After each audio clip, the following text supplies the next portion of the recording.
రైతు సంక్షేమం విషయంలో దేశానికే ఆదర్శంగా నిలిచిన రేవంత్ ప్రజా ప్రభుత్వం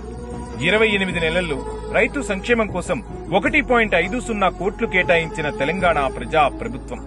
9,000 కోట్ల రైతు భరోసా నిధులు విడుదల చేయనున్న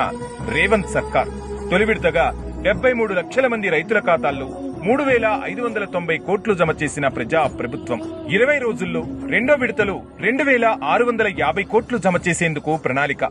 ఏప్రిల్ నెలాఖరులోగా మిగిలిన నిధులు విడుదల చేయనున్న తెలంగాణ ప్రజా ప్రభుత్వం రుణమాఫీ సన్నాలకు బోనస్ పెట్టుబడి సాయం అందించి రైతులకు అండగా నిలిచిన రేవంత్ ప్రజా ప్రభుత్వం రేవంత్ సర్కార్ ప్రోత్సాహంతో ఆర్థిక ఇబ్బందుల నుంచి బయటపడుతున్న తెలంగాణ రైతన్నలకు అత్యధిక దిగుబడి సాధించి తెలంగాణను దేశంలోనే అగ్రస్థానంలో నిలిపిన మన అన్నదాతలు రైతుల సంక్షేమమే ధ్యేయంగా పనిచేస్తూ దేశవ్యాప్తంగా ప్రశంసలందుకుంటున్న రేవంత్ ప్రజా ప్రభుత్వం.